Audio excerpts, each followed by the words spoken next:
Bismillahirrahmanirrahim. Nahmaduhu wa nusalli wa nusallimu ala rasulil karim wa ala alihi wa sahbihi ajma'in. Amma ba'du. Rabbi shrah li sadri wa yassir li amri wahlul 'uqdatam min lisani yafqahu qawli. Nggih, kita lanjutkan lagi ngaji Kifayatul Awam. Seperti biasa kita buka dengan bacaan Fatihah sekaligus sebagai hadiah untuk para masyayikh dan sahib hadal kitab. Al-Fatihah. A'udzu billahi minasyaitonir rajim. Bismillahirrahmanirrahim. Oke. Sebelum kita lanjut sifat ke-9 yaitu sifat ilm, kita bahas dalil akli dan nakli sifat yang kemarin yaitu iradah untuk melengkapi penjelasan. Karena kalau dalam matan kitab itu tidak ada. Dalil nakli sifat iradah diantaranya adalah ayat yang sangat sering kita baca. A'udzu minasyaitonir rajim. Fa'alul lima yurid. Allah Maha berbuat apa saja yang Allah kehendaki, umum. Baik khairan au syarran. Menurut akidah Ahlussunnah wal Jamaah. Kemudian aklinya, jika Allah Subhanahu wa taala ini tidak memiliki iradah, berarti Allah itu berbuat secara terpaksa, karihan. Dan tentu saja kalau terpaksa berarti Allah itu lemah. Kalau Allah lemah, maka alam semesta tidak wujud. Sedangkan alam semesta wujud. Berarti Allah tidak lemah. Dan kelemahan bagi Allah juga merupakan hal yang mustahil aklan. Oke, langsung mawon kita lanjutkan. Bismillahirrahmanirrahim. As-sifat tasiyah al-wajib lahu ta'ala al-ilmu. Sifat ke-9 yang wajib bagi Allah adalah sifat ilmu. Kalau sifat ma'ani ini nomor 3 yang kita bahas. Karena yang pertama kemarin kudrah, kemudian iradah, kemudian sifat ilm. Sifat ilmu termasuk sifat ma'ani. Dan perlu ini ada penjelasan tambahan lagi. Seharusnya ini saya jelaskan beberapa pertemuan sebelumnya. Karena ini faedah termasuk faedah yang penting. Tapi lupa, maka sekarang saya sampaikan bahwa di antara ciri khas Ahlussunnah wal Jamaah adalah tengah-tengah. Kemarin sering saya utarakan. Ibarat ulama min baini farsin wa damin labanan khalisan sa'ighal lisyaribin. Ayat Al-Qur'an. Antara darah dan teletong di situ ada susu yang enak dicerna, yang murni. Begitu juga Ahlussunnah wal Jamaah selalu berada di titik tengah antara ekstrim kanan dan ekstrim kiri. Termasuk dalam hal sifat Allah. Ahlussunnah wal Jamaah Asy'ariyah Maturidiyah ini memiliki dua konsep, yaitu isbat dan tanzih. Jadi khasnya itu apa? Isbat dan tanzih. Menetapkan sifat-sifat Allah yang ditetapkan oleh Allah dalam Al-Quran dan hadis, dan mensucikan Allah dari hal-hal yang tidak pantas bagi Allah. Nah, isbatnya ini diwujudkan dengan menetapkan sifat ma'ani, kudrah, iradah, sama basar, kalam, ada 7. Nah, tanzihnya ini ditampakkan dengan sifat apa? Salbiyah. Kita membakok mukhalaf lil hawadits. Maka dengan ma'ani dan ma'nawiyah lengkaplah antara isbat dan tanzih. Jadi menetapkan sifat-sifat Allah yang ditetapkan oleh Allah, yaitu dengan sifat ma'ani yang akan kita bahas ini salah satunya ilm, dan mensucikan Allah dari hal yang tidak pantas dengan sifat salbiyah. Mentanzih Allah, mensucikan Allah dari hal yang tidak pantas dengan sifat salbiyah. Kemudian saya ulangi lagi, karena ada yang banyak bertanya, sifat ilmu ini sifat Allah. Tapi makhluk juga kita sifati dengan ilm. Makhluk juga punya ilm. dan juga bisa menjadi alim. Bagaimana kok ada kesamaan dengan Allah ini? Maka jawabannya sangat mudah, bahwa ilmu yang dimiliki makhluk ini sebetulnya ilmu abal-abal. Ilmu abal-abal, ilmu palsu, ilmu semu. Hakikatnya ilmu adalah Allah. Manusia tidak berilmu, hanya diberi ilmu oleh Allah. Dan secuil ilmu ini pun tidak bisa dikatakan sama dengan Allah. Karena secara jauhar, secara esensi dan hakikat ini berbeda. Samanya hanya dari segi tasmiyah, namanya saja sama. Dia berilmu itu namanya saja sama dengan ilmu Allah. Secara hakikat sangat-sangat beda jauh. Apa itu ilmu Allah? Wahiyya sifatun qadimatun qaimatun bidzatihi ta'ala mawjudah yang kasyifu fiyal ma'lum inkisyafan ala wajhil ihata min ghairi sabqi khafa'in. Yaitu sifat qadimah yang ada pada zat Allah, yang dengan sifat tersebut maklumat seluruh yang diketahui oleh Allah, seluruh pengetahuan ini terbuka jelas oleh Allah tanpa didahului kesamaran dan ketidaktahuan. Baik maklumat tersebut secara kulliyat, secara universal, secara global, maupun secara juz'iyat, parsial atau secara detail. Jadi Allah tahu maklumat bahkan secara umum, baik itu jaizat, mustahilat maupun wajibat. Artinya Allah tahu mana itu perkara mustahil, jaiz dan perkara wajib tanpa didahului ketidaktahuan dan ketidakjelasan, baik secara global maupun secara detail. Nah, itu ilmunya Gusti Allah sangat-sangat berbeda dengan ilmunya hawadits. Nah, ilmunya hawadits didahului ketidaktahuan. Nggak ada kok tahu ngerti. Kita lahir loh nggak bawa apa-apa, nggak tahu apa, ngomong pun nggak bisa. Umpama tahu perkara pun mesti didahului ketidaktahuan dan bertahap-tahap. Dan juga ilmunya manusia tentu saja nggak sempurna. Sehebat-hebatnya orang yang tahu dalam hal ilmu agama, ini pun dirinci. Umpama ahli fikih pun kadang-kadang nggak seluruh bab. Ada bab-bab yang dia lemah. Ahli nahwu itu juga nggak semua bab kadang-kadang dikuasai. Jadi sudah terbagi-bagi ahli nahwu tok, fikih tok, kan juara yang mutafannin. Itu dari segi ilmu agama. Ilmu dunia juga gitu, terbatas banget dibagi-bagi. Ada insinyur, kemudian ada pakar kesehatan. Yang pakar kesehatan dibagi-bagi lagi. Ada yang khusus otak, khusus kandungan, khusus ini, khusus itu. Terbagi-bagi. Dan yang terbagi ini pun, ini juga yang katanya spesialis, umpama spesialis kandungan, ini pun nggak sempurna. Masih ada cacat dan kekurangan.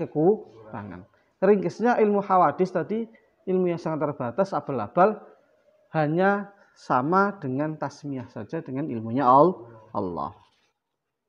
Kemudian kenapa kok para ulama juga menggarisbawahi kulliyat dan juz'iyat? Karena sebagian falasifah, filosof itu punya keyakinan bahwa Allah hanya mengetahui yang global-global saja. Yang juz'iyat, yang parsial, yang detail itu Allah nggak tahu. Tentu saja pendapat semacam ini ya sesat bahkan kafir. Jadi sebagaimana yang ditulis Imam Ghazali dalam kitab beliau Tahafudul Falasifah, bahwa pendapat-pendapat para filosof ini nggak semuanya kafir. Ada yang hanya sekedar sesat, ada yang sampai tingkatan kafir. Ada 20 yang dikonter oleh Imam Ghazali, yang 3 sampai tingkatan kafir.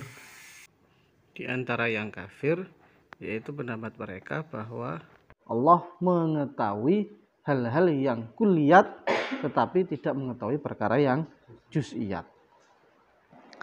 Nggih, yang kasyif bil ma'lum, yang terbuka, tersingkap biha dengan sifat tersebut al-ma'lum, perkara yang diketahui, ingisyafan dengan keterbukaan, ketersingkapan, ala wajli ihatoh, menyeluruh. Tidak ada satu hal pun yang tidak diketahui oleh Allah. Min ghairi sabqi khafa'in, tanpa didahului oleh kesamaran, ketidakjelasan, ketidaktahuan. Wa tata'allaqu bil wajibat wal jaizat wal mustahilat, dan ilmu Allah bertakluk dengan seluruh jaizat, mustahilat dan wajibat. Jadi sebagaimana pembagian kemarin, ada sifat ma'ani yang bertakluk dengan mungkinat saja, yaitu qudrah iradah. Ada yang bertakluk dengan maujudat saja, sama basor yang akan kita bahas. Ada yang paling luas, jaizat, mustahilat, mungkinat, wajibat, yaitu sifat ilm. Ada yang nggak punya ta'alluq, yaitu sifat hayat yang juga akan kita bahas. Artinya apa?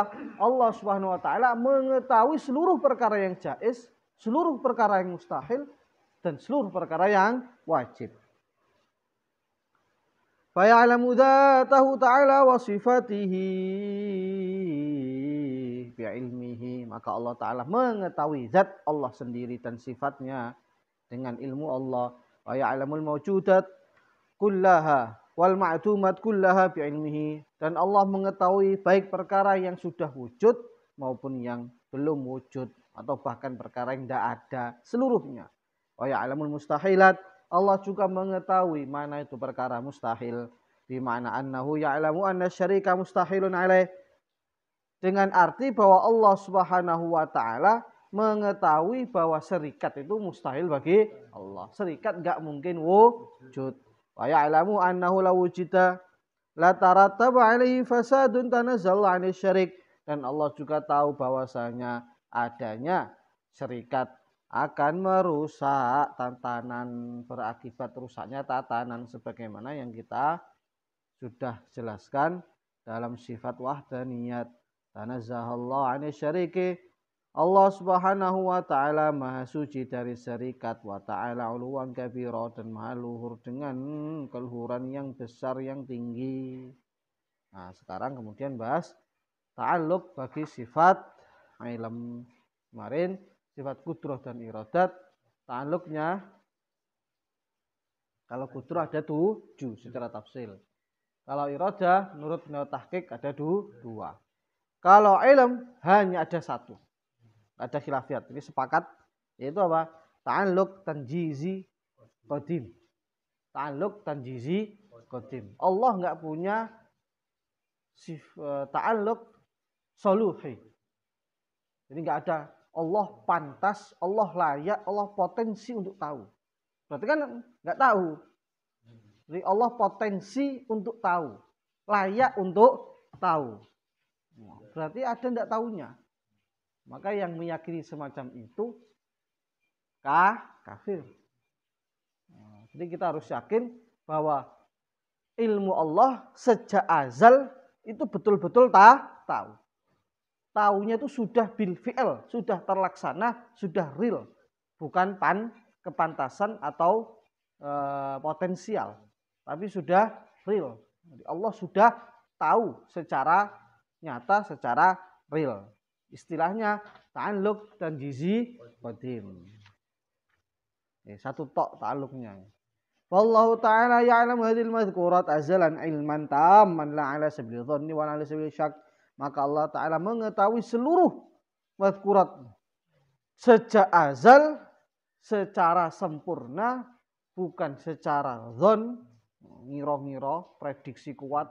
Kalau manusia itu sehebat-hebatnya, secanggih-canggihnya teknologi, BMKG itu dengan alatnya yang super canggih hanya prediksi. Kadang betul, kadang meleset. Artinya nggak ada 100%, paling 80, 90. Prediksi gempa, orang gempa-gempa. Orang diprediksi jujuk gempa. Prediksi tsunami, orang tsunami. Orang kata diprediksi jujuk langsung tsunami. Nah, itu ala sabilil dhon. Wa ala sabilil syak. Bahkan kadang hawadis syak. Pengetahuannya itu 50-50. Nah, kalau Allah ilman taman. Liana dhanna wa syakka mustahilani alaihi ta'ala, karena dhan dan syak adalah mustahil bagi Allah.